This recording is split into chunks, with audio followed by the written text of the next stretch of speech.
yadukunze kuko yavyigombeye, ntiyagukunze kuko yakurutishije bari abandi. Yaradukunze kuko mu mutima wayo ni rukundo, kandi yadukunze tutari dukunditse, kuko Bibiliya ivuga ngo kera tukiri mu vyaha, tukishwe n'ivyaha vyacu yaradukunze.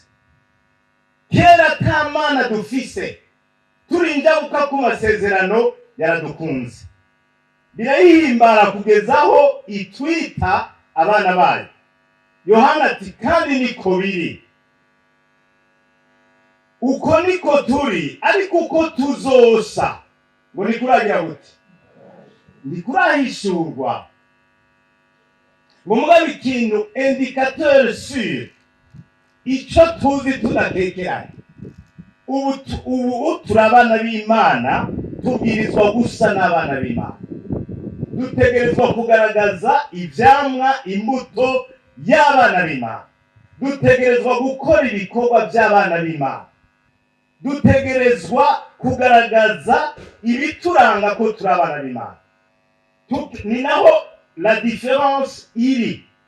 Kimwe rero mu bibwirizwa kuturanga Yesu yasize abwiye abigishwa biwe, ni iki yavuze ngo nimwagikora niho bose bazomenya ko muri abigishwa banje. Nimwagira iki? Nimwakundana. Ntibishoboka ko wowe umukizwa, ntibishoboka ko wowe umukristo ufise urwanko mu mutima. Nta numwe wemerewe kwanka. Ntushobora kwanka abo mutabana, ntushobora kwanka abo mudasangiye biriya canke biriya bindi, ntiwemerewe kugira abo wanka. Yesu yashitse abwira abigishwa ngo murazi ko vyanditswe ngo mukunde abakunzi banyu, mukunde abakunzi banyu, mwanke ababanga. Atariko je ndababwira, mukunde n'abansi banyu, mugire gute kubabahama, mubasabire mu basengere. Ariko ndabira agakiza k'ibi bihe by'iherezo gashaka kutwizora ngo bariya n'abapagani, bariya baraciriwe kwiteka, bariya urinde wowe uca urubanza. Ucagezwe ufise ni kimwe gusa, cyo gukunda abantu. Nicyo cagezwe ufise gusa. Ivyo kubacira imanza no kubavuga ko bakijijwe cyangwa badakijijwe, ivyo birekere wawe n'abakiza. Birekere wa wundi yabapfiriye. Wewe ko wakijijwe, gira umutwaro w'abahona, bakunde, bababare, biyumvire ko, bashingira intahe, bagirira umutwaro. Niho uzobushikije icagezwe ciza c'Imana. Nimwakundana, niho bose bazomenya ko muri abigishwa banje. Harabibaza ngo n'ugukundana hagati yacu. No. Yari kababwira ko badakwiye gukunda babakunda gusa, kuko icyo gihe ukugororoka kwabo ko bataho gutandukaniye nuko abafarisayo. Muri conclusion y'iyo chapitre Yesu ati ukugororoka kwanyu ni kutaruta uko abafarisayo n'abanyabwenge b'ibyanditswe. Ndababwiza ukuri ibyo ntari muzoja. Mwirinde rero bantu b'Imana bo mu makaminuza, mwirinde agakiza kabagira abajije. Mwirinde agakiza kabatuma mugira discrimination. Mwirinde agakiza kabatuma mukengera abandi. Mwirinde agakiza kabatuma mwibaza ko ari mwebwe mwenyene. C'est faux. Kandi tubwiza kubivuga à haute et intelligible voix. C'est faux. Si mwebwe mwenyene. Yesu yabwiye abigishwa biwe bari bashatse kubuza umuntu ngo yari kasenda abadayimoni mu izina rya Yesu. Ngo twamubujije ati mumuburize iki? C'est quoi votre problème? Aterega nafise n'izindi ntama mu zindi mpongore. Yesu nashimye. Wewe nubi ntama mu ruhongore gusa. Hari mukunda abandi, abo wibaza ko batarakizwa basengere. Uhoraho aguhaye akaryo ubabwira ubutumwa. Uhoraho aguhaye akaryo ubashingira intahe. Uzoshimirwa ko wazanye benshi kugakiza. Amen. mugabo ntuzoshimirwa ko benshi wabigijeyo ubacira urubanza ngo ntibakijijwe. Ça, ce n'est pas le cœur de Christ. Iri jambo ry'uko abamwakiriye bose yaduhaye ububasha bwo gucika abana b'Imana, sinobanza kurisoma murabizi. Yaje mu biwe ntibamwakira. Ariko abamwakiriye bose ni muri Jean 1:12. Ariko abamwakiriye bose bahaye ububasha bwo gucika abana b'Imana, nibo bizeye izina ryiwe. Mais mission yacu rero niyo ngomba ko tujako. Identité niyo turabana b'Imana. Kandi si twenyene. Urufatiro rw'Imana ni umunsi rwacariho. Wanditswe ko ngo iki? Uhoraho araza biwe. Wewe gira umwete wo kuba mu bantu buhoraho gusa. Araza biwe meshezani. Arabazi ku mpande zine z'isi. Byakozwe n'intumwa igice cya mbere ku murongo w'umunani. Ariko muzohabwa ubushobozi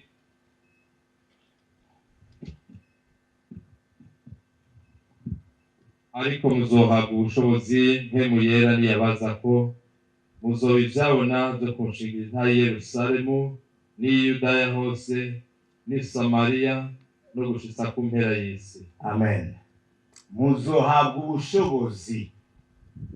Iki rero ni mission. Muzohabwa ubushobozi mpemu yera niyabaza ko muzoba ibyabona byo kunshingira intare. Mpemu yera ukaba waramwakiriye, nta yindi mission akurindiriye ko nuko wemera ukacuhaguruka ukaba icyabona cyo kuja gushingira intare Yesu. Mpemu yera si ikintu turonka ngo tuce tuja harya twicare twemeza abandi ko twebwe dufise mpemu yera. Ils n'ont pas besoin ko tubemeza ko tumufise. Bakeneye kubona ibikorwa mpemu yera ariko aradukoresha. Est-ce que c'est clair? Non, mais je suis conscient yuko mutegerezwa kumviriza bikatomoka neza. Mpemu yera nitumuronka comme quelque chose qui va prouver à tout le monde ko turaba Pentecote tuzuye mpemu yera. Mpemu yera tumuronka nk'ubushobozi bwo kudushoboza guhaguruka tukabivyabona byo kuja gushinga intare. Hanyuma abo tugiye gushingamo intare ntibakeneye kubona ko tuzuye mpemu yera, bakeneye kubona ibikorwa bya mpemu yera muri twebwe. Jewe singenda mu bantu ngo ndababwiye ngurati wa rero je nduzuye mpemu yera ngo ndashaka kuvuga mu ndimi ngo kandi eka ils n'ont pas besoin de ça. Ivyamwa bya mpemu yera birazwi.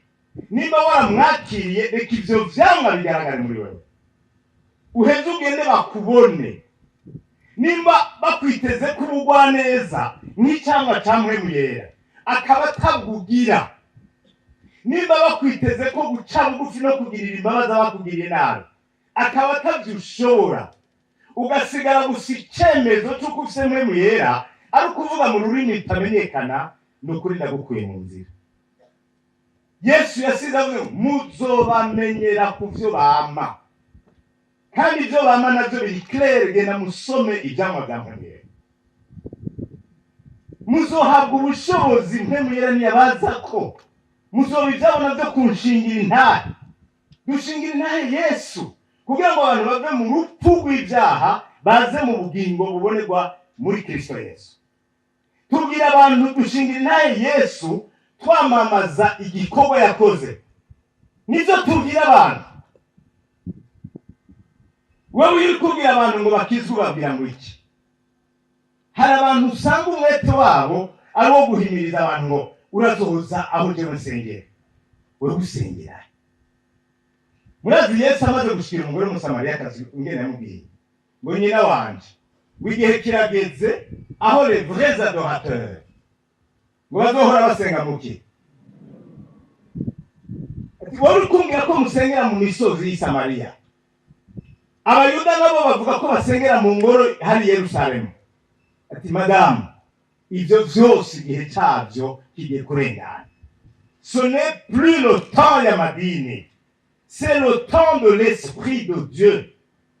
turi mu gihe muri dispensation y'amwe yera mes chers amis, ariko ategura ishengero kuzosanganira Kristo niyaza gutora abamwizeye. Nicyo gituma Yesu yabwiye uwo mugore w'umusamariyakazi, madamu urihenda rwose kumbarira ko musengera mu misozi, ko abayuda nabo basengera i Yerusalemu. C'est vrai, ndabizi, c'est un fait historique, mais ce n'est pas le plus important. Le plus important ni uko les vrais adorateurs Yesu agomba arabasenga data mu mpemu no mu kuri. Haleluya. Ibi mvuga birumvikana. Wobihinyuza uzanye umurongo wa Bibiliya, mugabo ntubihinyuze ufatiye ku vyubamwo. Ivyo bamwe ndabizi, wewe ndiko ndakurangira icyo Bibiliya ivuga kugira ngo les universitaires bo muri université y'Ubujumbura n'amaprivé twe na mwebwe tube les vrais adorateurs. Dusenga Imana mu mpemu no mu kuri, tutirata imisozi y'i Samariya cyangwa ngo twirate ingoro y'i Yerusalemu. Uhoraho yabwiye abantu ngo ntihakagire umuntu agira icyo yirata, ntibirate A, B, C, D. Mugara tubwiye icyo twirata. Ugomba kwirata yirate ko yamenyeje Uhoraho. N'imanza zibereye nihuta kugira imbabazi ngateba kuraka. Icyo kirata mugandi wirata iki? Ntibirate ingoro y'i Yerusalemu, ntibirate imisozi y'i Samariya, wirate ko wakiriye Yesu nk'umwami n'umukiza w'ubugingo bwawe. Icyo kizokuzigamira i Burundi, kizokuzigamira muri Afrika, kizokuziga muri Amerika, kizokuziga muri Buraya, kizokuzigama no muri Arabia Saudite. Ikituzigama si ingoro y'i Yerusalemu kandi si imisozi y'i Samariya. Tuzigama na Kristo muri twebwe na mpemu wa Kristo muri twebwe. Mwe ko muri abanyabwenge, umunsi ya ngoro yawe Yerusalemu itazobiri hafi, uzoca usengera he? Uzoca ureba gusenga. Umunsi ya misozi mumenyereye yanyu itazobiri hafi, muzoca mucika abandi. Ibi ça fait partie y'ikintu mukwiye kumenya kugira ngo mube des vrais disciples. Mushobora kureyona nk'abadisciples dans les déserts z'amapays musulmans, mukaguma muri abakristo, mukagenda mukashishikara mureyona dans la sécheresse spirituelle y'Iburaya no muri abondance y'ubutunzi bwo muri Amerika. Ntimuce mugwa kugira ntuzugwe. Équipement numéro 1, kumenya ko Kristo ari Alpha na Omega wawe. Amen. Niwirata idini uzoshika ahantu utarisanga, uzoca ubuwande. Kandi ibyo uri kurirata ni rimwe mu yandi. Alors, soyez sages. Soyez sages et comprenez les Écritures. Muheze mube les vrais disciples de Christ. Abaroma 8:32, notre assurance. Nababwiye notre identité, mais de kubabwira notre mission. Ari nayo yatumye twakira mpemu yera. C'est pour que twasura notre missionnaise. Alors maintenant, l'assurance ikidushoboza. Abaroma 8:32, maître. Abaroma 8:8, dusome ku murongo wa 32. Ihitimanye umwana wayo ikamutanga ku bwacu twese, izobulite kutugabirira byose kuri we. Mwakoze. Mwabyumvise? Encore une fois ni Yesu. Ni Yesu. Mwene data ukunda Imana ugakunda na mpemu yera. Il est question de Yesu nga. Data atimanye umwana wayo w'ikinege, ikamutanga ku bwacu. Amen. Icyabwirizwa gutangwa kirusha ibindi byose agaciro ni iki? Ijuru nta kindi kintu babonye bokorera isi cyo yitabara kikayikiza, nta cyaje kingana kurungika Yesu. Yatanze uwo mwana wayo ntimwimane, kandi ari umwana w'ikinege, ngo ikamutanga ku bwacu. Amen. Ngo izonanigwite, izobura ite kugira gute? Kutugabirira byose byose muri uyo. Muri we turonka byose byo gufasha ubugingo. Muri we turonka byose byo kudushoboza kuzoshika ku ntumbero no ku nsozero y'umuhamagaro. Niwe yatanguje. Uwandike Abaheburayo yavuze ngo dutumberene wenyene, j'insiste, je souligne cette fois. Dutumbere Yesu wenyene. Mwahora mufise abankadreur, abapasiteri encadreur, murose n'abandi, n'inyuma yabo hazoza n'abandi.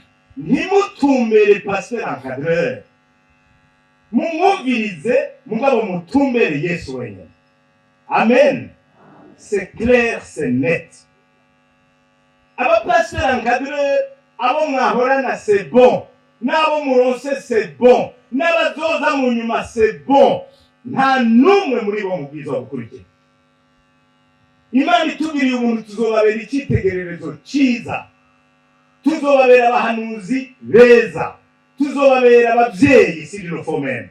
Mugabo wo gukurikira, wo gutumbera ni Yesu wenyene. Ngo dutumbere Yesu wenyene, wenyanduruko y'ukwizera kwacu akaba yagize gute? Yaragusozereye. Il a tout accompli.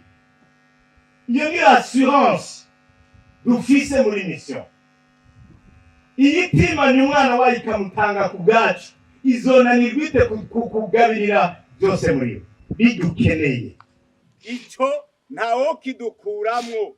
Ikintu cyose nkeneye, ikintu cyose kingoye, bya bindi bitunanira. Reka mpere kuvy'impwemu. Mw'abanyeshuri turashobora gusenga abadayimoni bagasendwa bakavamo. Turabishoboye mu izina rya Yesu. Turashobora gusengera abagwayi bagakira by'ukuri. Turashobora kuvuga ubutumwa abantu n'intagondwa zikihana. None bimwe bitunanira ko mengo byari bitoya. Turashobora kubaho twejejwe. Erega muri yumvira neza, kuko nimba bihora ubundi arabidushoboza. Mugabo nimba bihora bikugora, ucumenya ko wamuhemukiye. We yarazi ko agomba kubigushoboza, mugabo nturamukundira neza. Turashaka gukunda batwiciye abacu, turashaka kubaharira. Dushobozwa byose nugira gute? Amen. Mwijambo byose ndagomba muce ku murongo, kuko muri iryo byose niho tubonera ibitunanira. Iyo turiko turananirwa gukunda abandi, iyo turiko turananirwa guharira abantu, iyo turiko turananirwa bijya byose ubona bikunanira, umenye ngo ubuhemukiye isezerano ry'Imana. Kuko muri Kristo Yesu yagomba ko tugaragara dushobozwa byose n'uyaduha inkomezi. Niyo nayo ni yindi assurance. Ibanga rero ryo kunesha, ngeze kuri point numero 4. Inyuma ya identité na notre mission, na notre assurance, nagira ndababwire le secret de notre victoire. Ibanga ryo kunesha, Abaroma 12 umurongo wa mbere kugeza kwa 2. Ndabahanura kubw'imbabazi z'Imana ngo mutange imibiri yanyu ibi bimaze bizima vyera, bihimbara Imana, niko kwikorera kwanyu kogira ikimazi. Ntimushushanywe n'ivy'iki gihe, yamara muhinduke rwose, mugize imitima mishasha misha, niko mwanditse muri Bibiliya za kera, kugira ngo mumenye neza ivy'Imana igomba, nivyo vyiza bishimwa bigize kute? Bitunganye rwose. Paulo hano araduha le secret de la victoire. Baba kuba jeune, baba kuba kuze, ngo ndabinginga, burya intambara ikunze kutwonona cyangwa ikatwononera abacu ni intambara yo mu mubiri. Yewe jewe ndagowe, niko Paulo yavuze. Yewe jewe ndagowe, ninda zonkiza uyu mubiri. Mu mpwemu nagomba kugororoka, mu mpwemu nagomba guhimbara Imana, mu mpwemu nagomba gukora ibyiza. ariko jewe ivyo mbona nsanga iciza nagomba gukora atari cyo ngira gute mugabe ikibi ntagomba ngasanga cyantanze imbere yewe jewe ndaho murumva iyo ntambara hari abantu iyo ariko Paulo yaratanze umuti ngo Imana ishimwe ku bwa Yesu Kristo n'iyi mibiri nayo nyene ibwizwa guca bugufi munsi y'ububasha bw'izina rya Yesu Kristo.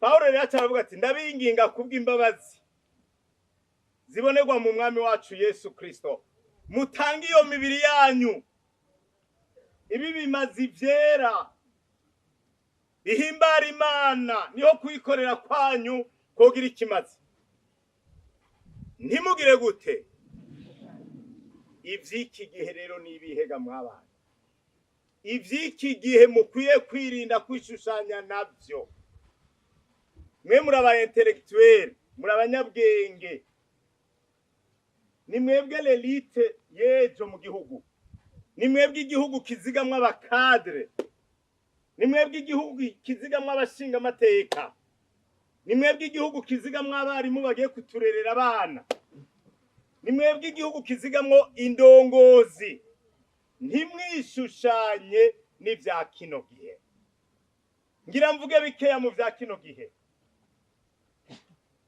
la corruption mwebwe mwahejeje sura manika amaboko bamwe bahejeje amashuri ntageragezwa murahura naryo amuna kubwira ngo ndaguha akazi mugaba amezi 3 ya mbere umushahara ni gwanje abakobwa muri secteur privé ou public hari igeragezwa rya kino gihe ndaguha akazi mugabo gasabe neza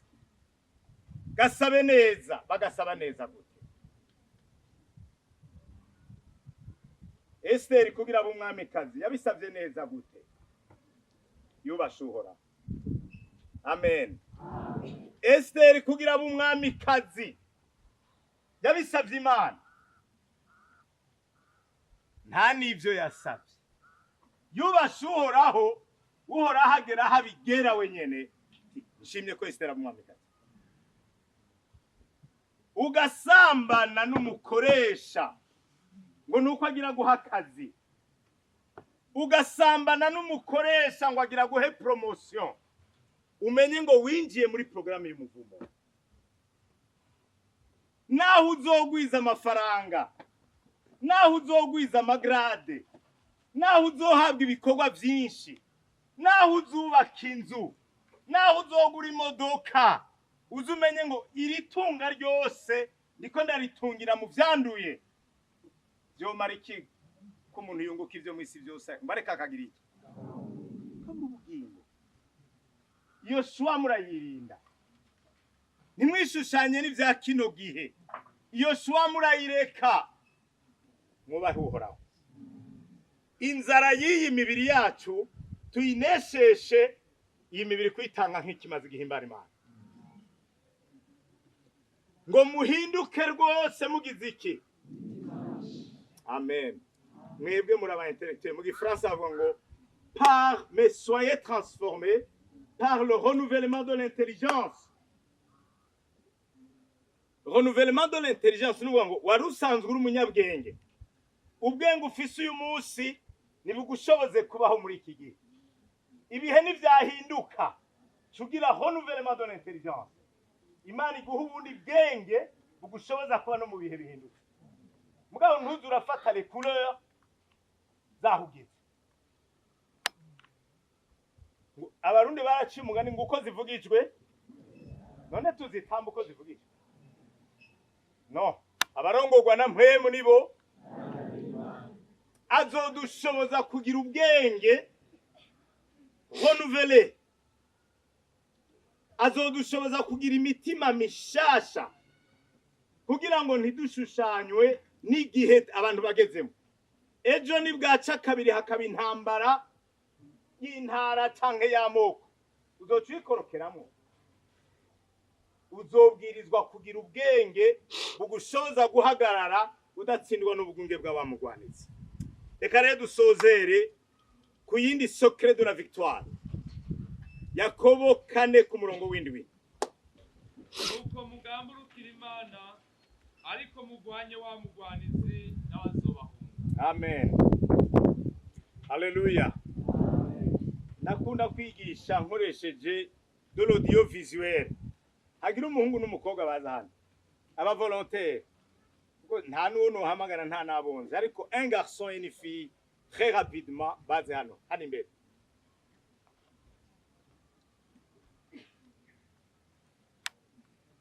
Merci beaucoup.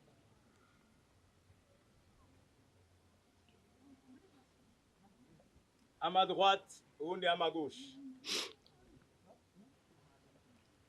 Iyi ntambara muramubona mwese?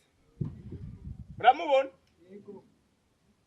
Yakobo ayanditse avuga ngo nuko rero mugira iki? Mugamburukire Imana.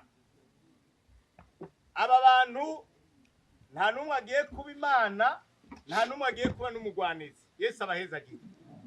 Nta numwe muri bo. Yesu nabaho umugisha. Mugabo no kugira ngo murabe urugamba umukristo abamwo. Uwo ari we wese. Na pastor urwo rugamba ari muri go. Ariko dufate ko iburyo hari uhagaze mu gishingo c'Imana, ibubamfu mu gishingo c'umugwanizi. Bibiri ivuze ngo nuko mugire gute?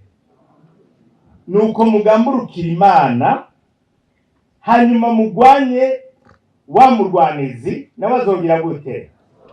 Aha rero iburyo bwanje n'ibubamfu bwanje ntegerezwa kugira choix.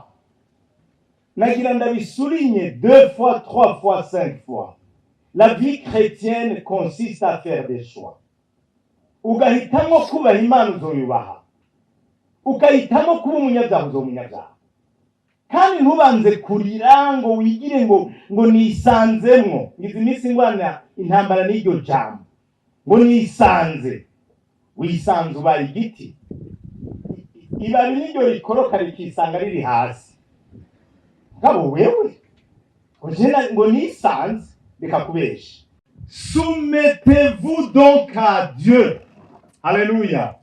La traduction si kugamburuka si kwisumeta. Kugamburuka c'est obéir. Mugabo umuntu ashaka kukobeisa atarisumi kuri wewe. Kabati reka nikiza gatwe ntabare. Ndamukorera ibyo agomba hajya rikantege muraguma. Hajya rikantege imitego. Yesu gihe bamubwira ngo mbega abigishwa bawe ko badatanga ikoro. Umutego wari wo gutega abigishwa. Kabati Petero aba bagabo ndabaza. Specialite no gutega imitego. Ndabaza. Manuka hajya hepfo kukiyaga cha genda. Urufi rwa mbere uzana rwasamika. Utse tubahe.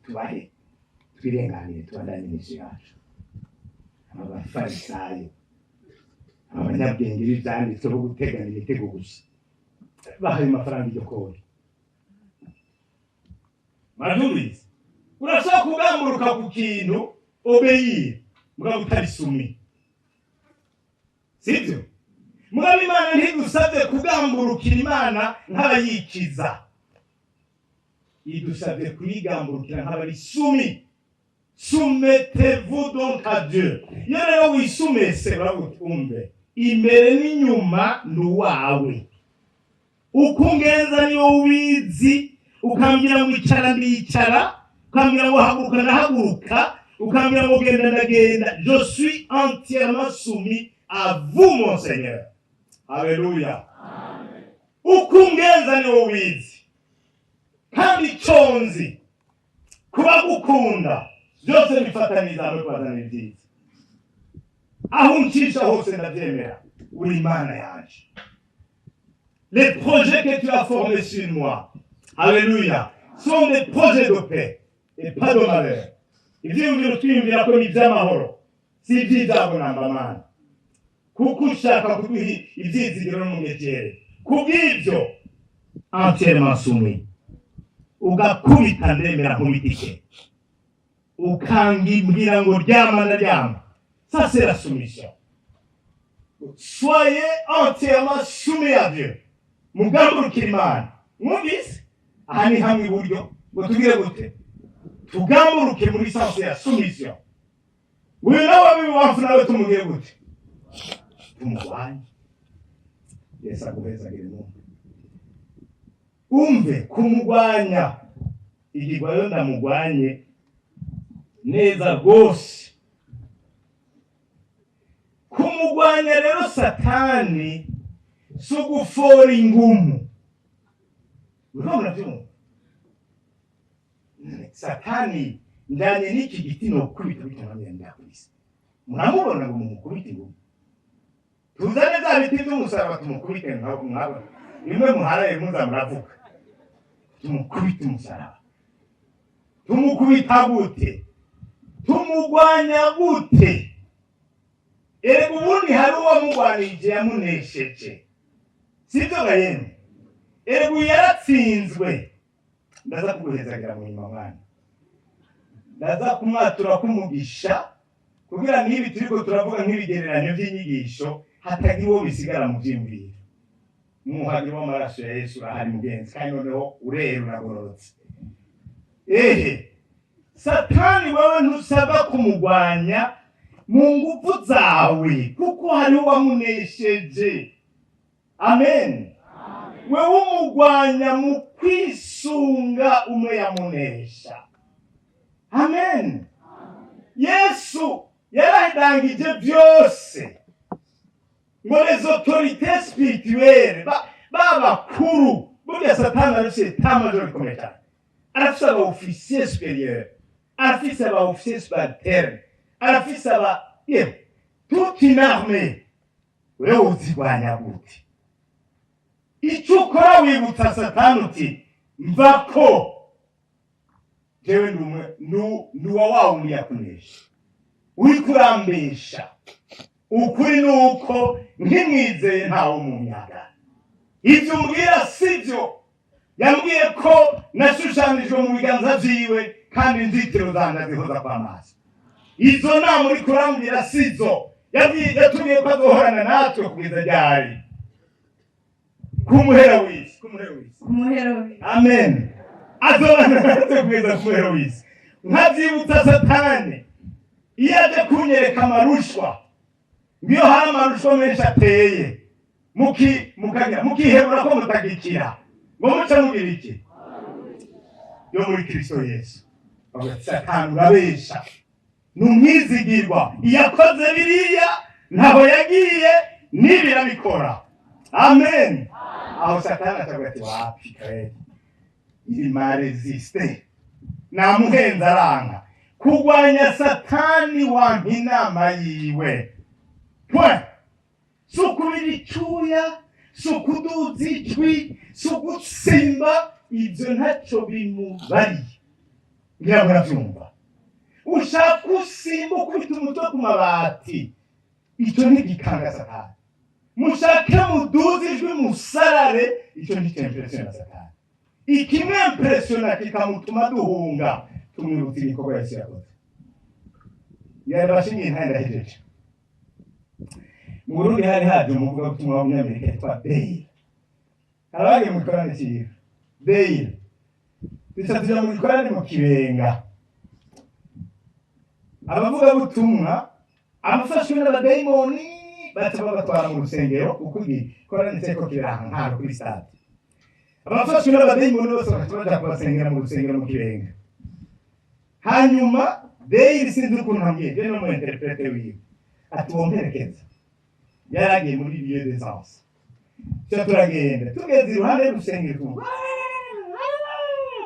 Ubamo rwinshi. Ibikorwa byakomeye cyane. Ati bombira qu'est-ce qui se passe là-bas? Ariko hari iki? Ni abakozi b'Imana bariko barasenda abadayimoni. Batya? Yego. Unone ngo mu gusenda abadayimoni. Ifugwamo nk'ubwo. Akaramanu bavuga ngo tuceye turabe. Ego baramurikira. Yo, cyatugenda dusanga abavuga ngo tubona amakoti bakuye. Murabyumva? Icyuya cyabize. yewe babandi bagwa abadayimoni mu kubanarga imigere wa mukozi w'Imana ati hagarika, nanjye narasobanura nimuhagarike, hagarika. Atarahagarika bavuga butumwa 10 none mwebwega mu kwirukana abadayimoni mubanza kubira icuya nk'icyo muri ko mubirukana mu nkomezi zihe. Atehe ndababwira, le nom de Jésus suffit pour chasser les démons. Amen. Atereka ndabereke, ataja kuri wa mugore yakatera imigeni, nanjye ndegera ndasobanura. Madame Mufasi, tu m'entends? Uramwumva? Je te commande de m'écouter au nom de Jésus. Je t'ordonne de m'écouter au nom de Jésus.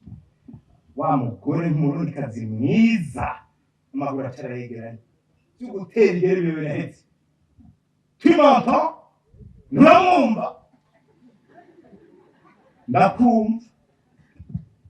Nagira ndakubwire ko mubo Yesu yapfiriye ku musaraba nawe urimo, kandi ko kuko wacunguwe nawe Satani nta burenganzira afise bwo kukubira propriete yiwe. Subira mwiri jambo ngira nakubwira, Mwami Yesu arasubira muga, Mwami Yesu ndemeye ko ari we ufise ububasha bwose mu ijuru no mu isi. Umugore abisubiramo, kandi ndakwakiriye nk'umwami n'umukiza wanje, kuko mubo wapfiriye na jewe ndimo. Umugore abisubiramo, kandi Satani nta bubasha, nta mugabane, nta n'ikibutsa afise ku bugingo bwanje. Iyo yose ni 200. Wa mugore abisubiramo, nanjye nabivuga mu Kirundi, mu Cyongereza, sawa. Abihejeje, kandi ndasabye imbabazi ku byaha byose nakoze. Ucuza ufata ikibanza muri jewe uganze nk'umwanya. Ahejeje kubivuga, yacamwe Mufasi haguruka. Ndana haguruka, genda mu gikorane. Acarambara agatenge kiwe neza, araguruka asubira mu gikorane.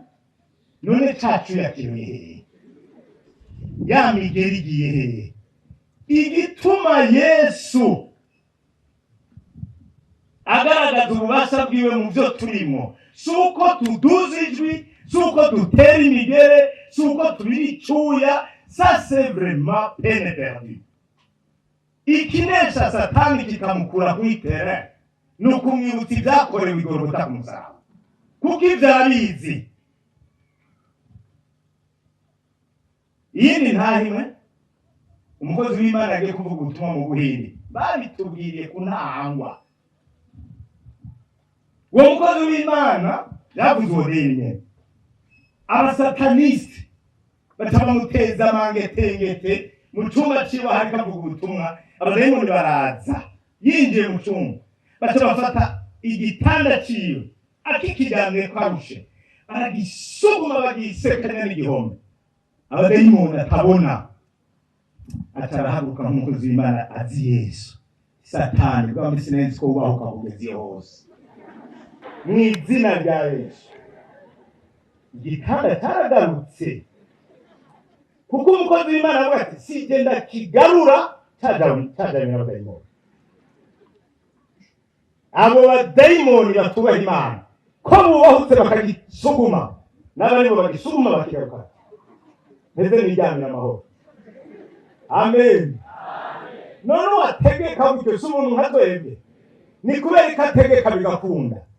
Yisunga izina ryanjye kuko yamugamburukiye. Mugamburukiye Imana irashoboye, kandi muzobona ko igenda idushoboza byose. Dushobozwa byose n'uduha. Mugabo uyu umurwanizi umurwanizi tugire gute tumugwanye kandi ngo nta yindi option azoba asigaranye atari yo kugira gute kuduhunga. Haleluya. Ibaze namwe iyo ntsinzi aho dushobora kurezisa aho diable kugeza hasanga solution asigaranye ari ukuduhunga. Quelle victoire, quelle victoire. Mugabo oriye yukumenya ivyo abantu bashaka ngo ukanigana ntacyo uzoshika. Izo muscle zawe, iryo jwi ryawe, izo emotion zawe sizo zirukana Satani. Ikimwirukana gahunga. Haleluya. C'est de lui résister. Tukanka inama yiwe, tukanka utwongoshwe twiwe, tugahagarara twubasha Imana twigamburukiye muri byose. Imana ibahezagire. Kuri universite uwo mwaka twari dukijijwe ku Mutanga. Twari mu masengesho mu cyumba cyo muri pavillon, abo ku Mutanga muri ga ajya mu pavillon murabona. Jenda ni muri pavillon 11 numéro 10. C'était ma chambre. Ni uwo munsi twagiriye sorte ya veillée de prière. Haleluya. Imana ikidukorera igitangaza. Izana umusazi. Un fou. Fou, alors là, fou. Apana ufise problème akari. Un véritable fou. Namwe mwibaza iki gitangaza. Umuntu nambazana ni Mutanga Sud. Nambazana ni Nyakabiga. Antuka kugira winjire muri campus. Urengane restaurant. Ntukatire muri twa dutropicana. Nuje muri amapavillon ngaha munsi ya restaurant amwe twebwe twayita ayaba juriste. Ukarengana mpaka muri pavillon 11. Atuba barongo n'ikiganza cy'Imana. Pavillon 11 numéro 10. Numéro 10 iri muri coin. Urarengana corridor. Paf, chambre numéro 10. Ararengana ibindi byumba byose aza kucumba abantu b'Imana bariko barasenga. Ça c'est la main de Dieu. Mugabo tucumu adodoye d'abord twaratangaye ko umuntu adodoye isaha indwi z'ijoro. Tumugure tunani musasi. Reflexe ya mbere kwawe gushaka kumugarirako. Mugabo umutima urati nene mwariko musenga musabiki. Ko muriko musenga musaba inkomezi ngizi rero ni muzapiki. Nguyu champ d'expérimentation tout de suite. Alléluia. Ndababwire turabanza turamureka. C'était dans ma chambre. Ndamwicarika ku gitanda canje. Ndabwira aba twariko turasengera hamwe. Mwitegure. Iyi ni test Imana iduhaye. Nibishoboka ko umusazi yarenganye y'amapavio yandi yose n'ibindi byumba byose akinjira. Mwitegure. Kenyera zigume tugatoboza umuntu w'Imana. Hewe turasenga. Aratwinyegeza ja munsi y'igitanda. Bamwe mu inzoka. Ingene yatwiyambuye aranyereremba agenda munsi y'igitanda. Tutitamukura yetu. Sorry. Turamukwega, tumugarukana mbere y'igitanda. Turasenga saa 9 z'ijoro. Yaraboze. Chandamuha esume yanje. Zijya kwa vimana kwa madusha limu. Ndabwira genda ufate dushe. Ngiye esume n'igisabune genda woge. Ngiki gisokoze n'igisokoze. Impuzu nziza mbara. Ahejeje kumera neza yiyuhagiye. None shima Imana mugabo. Imana yakoze. Ntabi byinshi yarazi. None wifuza iki? Nge mabuta.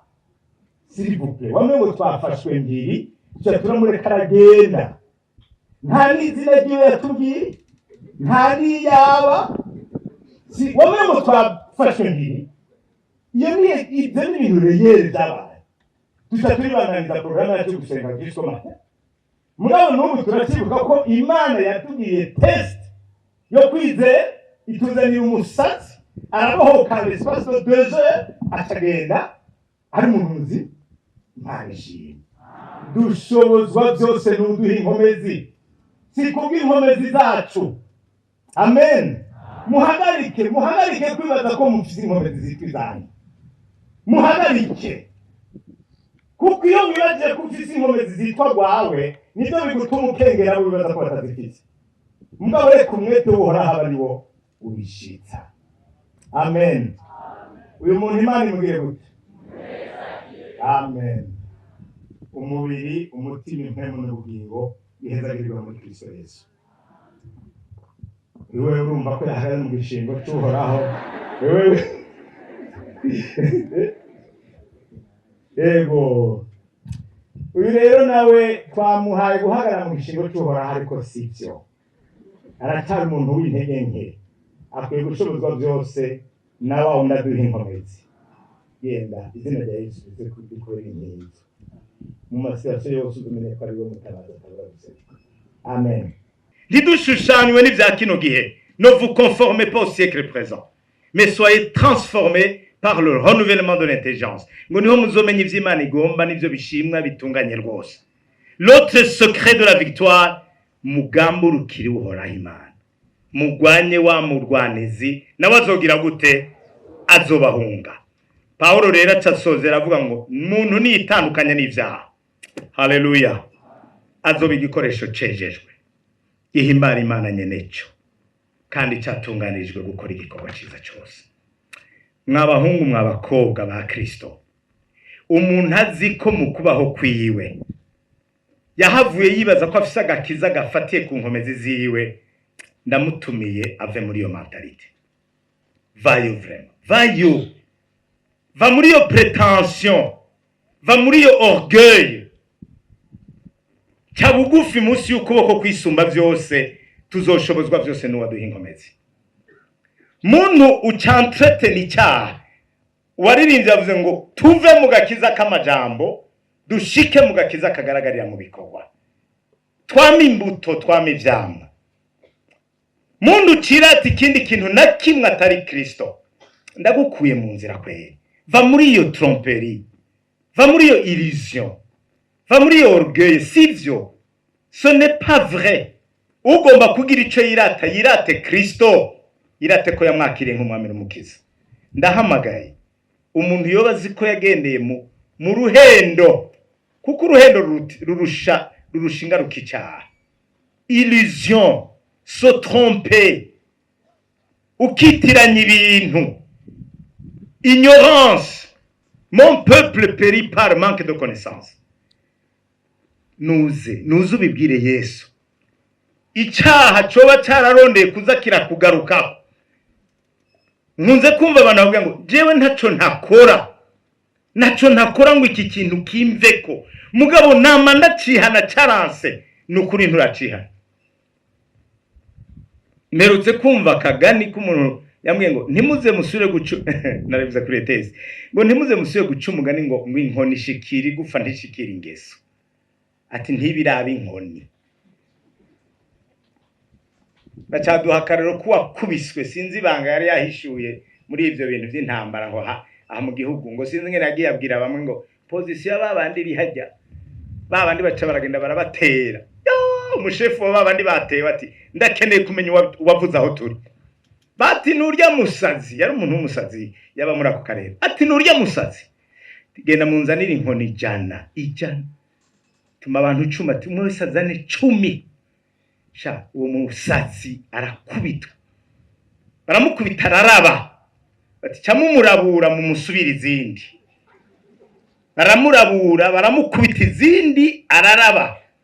Ati nubu murabure. Bagiye kumureka ruko avuze ngo ni mumbabare sinzosubira. Umusazi. None nawe ntubanze gukubitika. Nurindi saba imbabazi bikigendeka. Ingo. Kuko nawe utaza inkoni zo zarateguwe friend. Tujya dusengimana. Wogesheje byanje amaraso yawe, wamwambuzi hamwe yapfayaro zigigongwe. nanje ndumukwere nkawe untabarungize ndagushima Yesu wanje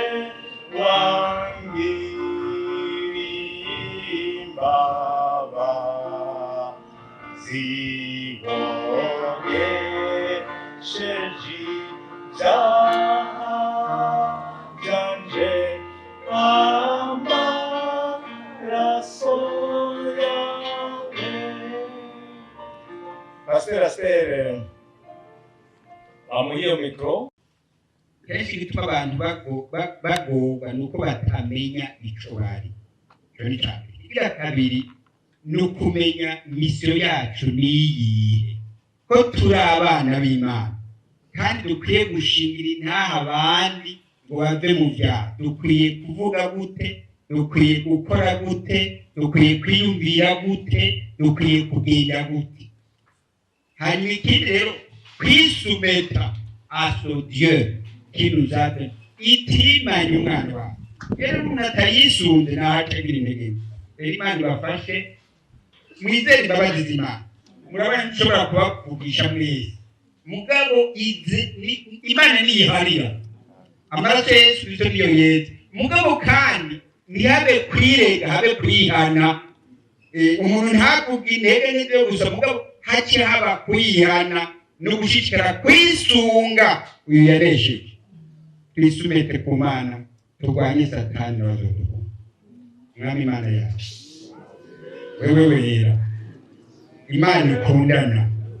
Imana y'ububasha, Imana y'ubushobozi. Mu izina rya Yesu Kristo umukiza. Uyu yabambwe ku musaraba i Golgota. Amaraso yiwe yaguye kugira ngo yeze ibyaha. Yihumanurira ubwoko. Abahungu bawe Mana n'abakobwa bawe ngaba barapfukamiye. Umuririmbyi ati ndaje naniwe nkenye mpumye, nta kindi nshaka ngomba gukizwa gusa.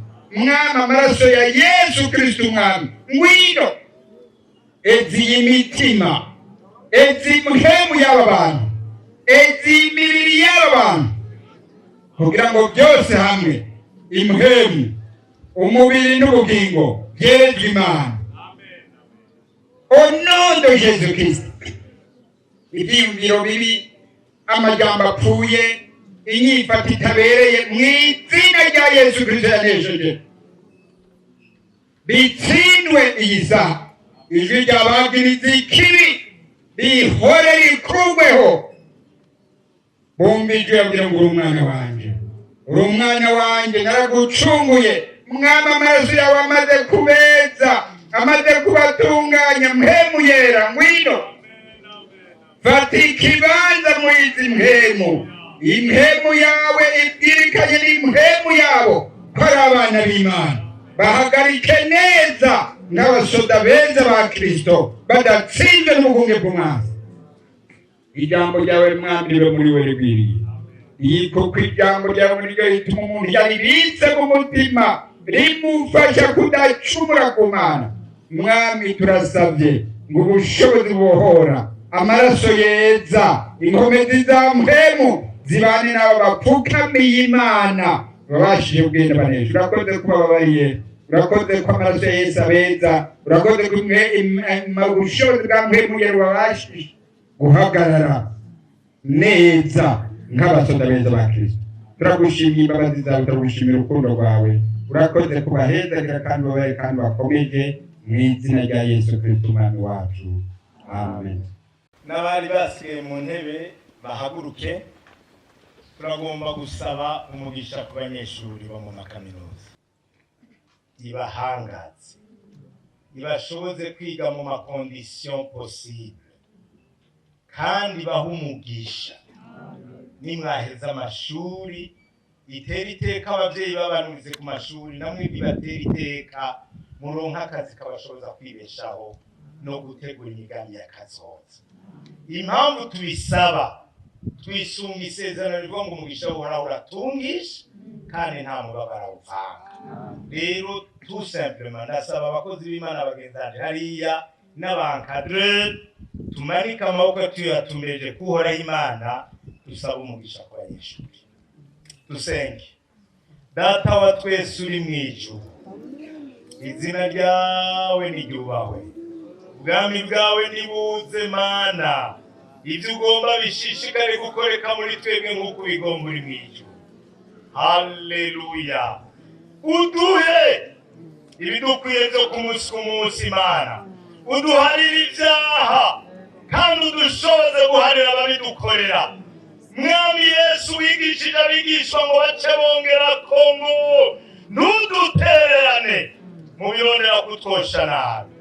Mana turadugije amaboko imbere yawe uri mu ijuru, mw'iyi generasiyo y'abantu bariko biga kaminuza muri iyi myaka tugezemo, ntubatererane ko bakwizeye, ko bagushingira intahe, nawe ntubahezage. Mana nubamara ubukene butuma biganyira, nubamara ubukene butuma biga mu makondisiyo impossible Mana, nubarose les conditions de vie zije nk'umugisha w'Imana, nubarose umugisha uzotuma abantu bose bamenya ngo abubaha Uhoraho, Uhoraho arabahezagira. Hezagira imisore, hezagira abigeme, hezagira abagabo, hezagira n'abakenyezi ko turatswa hariya biga baza bubatse ingo zabo. Mu izina rya Yesu ubahezagire, ubahezagire Mana, kugira ngo we feza na zahabu byose ni ibyawe. Ufunduriye ikiganza ibihumeka byose birahazwa, kandi umugisha wawe Uhoraho suko uhereye mu nzu y'abakwizera. Mu izina rya Yesu barakeneye icyo bafungura bagira amagara meza, barakeneye aho baryama bari tranquille en sécurité, barakeneye kubaho Mwami Yesaya yavuze ngo dans le calme et la tranquillité. Ndasenze ngo abantu baha amakondisiyo atuma ukwizera kwabo bakwexerisa bari dans le calme et la tranquillité, bafise ibibakwiye byo kubafasha mu mubiri, bafise ibibakwiye byo kubafasha mu mpemu, kugira ngo ubugingo bwabo bugaragaze umugisha wawe. Urakoze kubibakorera, ubarinde indwara Mana, ubarinde indwara zoturuka ku nzara, ubarinde intege nke zoturuka ku gufungura nabi. Mana ubahezagire, imirango yabo ihezagirwe, amajoro yabo ahezagirwe, hanyuma uce ubashoboza kwiga mu bwizigirwa. Ubarinde trisheri, babe ivyitegererezo muri generasiyo yabo, kugeza aho n'abarongozi b'amakaminuza bazohindukira bakavuga turafise de modele ku bakristo. Urakoze Mana, ibirenze ivyo dushobora kubavuga no kubavugira, wibahera ubuntu n'imbabazi mu izina ry'Umwami wacu Yesu Kristo. Amen. Yesu abahezagire.